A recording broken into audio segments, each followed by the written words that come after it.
William carry அவர் ஊழியத்திற்கு வருகிறதற்கு முன்னதாக அவருடைய மனைவி மனநிலை பாதிக்கப்பட்டவர்கள், பிள்ளைகள் உண்டு, 2 பிள்ளைகள். அந்த சிஎம்எஸ் பிஷப்புட்ட போய் கேட்டாராம், நான் இந்தியாவை அன்னைக்கு சொல்லுவாங்களாம் மரண கல்லறை குழிகள். அப்போ இங்க நான் அந்த மரண கல்லறை குழிகளில் போய் ஊழியம் செய்ய என்னை அனுப்பி விடுங்கள் என்று.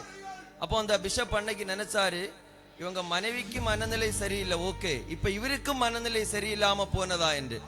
ஆனாலும் அவர் அன்னைக்கு ஜெபிப்பாராம். பாருங்க, அவருடைய செருப்பு தைக்கும் கூடம் இருக்குமாம். செருப்பு தச்சுட்டு பின்னாடி உலக வரைபடங்கள் எல்லாம் அவருடைய அந்த செருப்பு ஆலையில் ஒட்டப்பட்டிருக்குமா.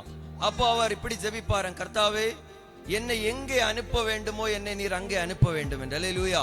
பாருங்க, அவர் தன்னுடைய பிஷப்பிட்ட ஒரே ஒரு காரியம் தான் சொன்னார், எனக்கு நீங்கள் பணம் அனுப்ப வேண்டாம், ஆனால் ஒரு உத்தரவாதத்துவம் அளிக்க வேண்டும், நான் போகிற இந்த மிஷனரி யாத்திரைக்காக நீங்கள் சபையாக சேர்ந்து ஜெபிக்க வேண்டும் என்று. அல்லேலூயா.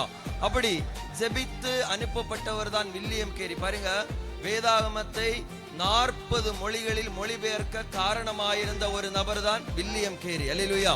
அப்போ நீங்க எளிதென்று நினைக்கலாம், இன்னைக்கு இங்கிலீஷ் படிக்கவே நம்ம தடுமாறி என்னெல்லாமோ ஆப் எடுத்து படிக்கிறோம், ஆனாலும் ஒரு ஏபிசிடி கூட நமக்கு புரியல. அல்லேலூயா.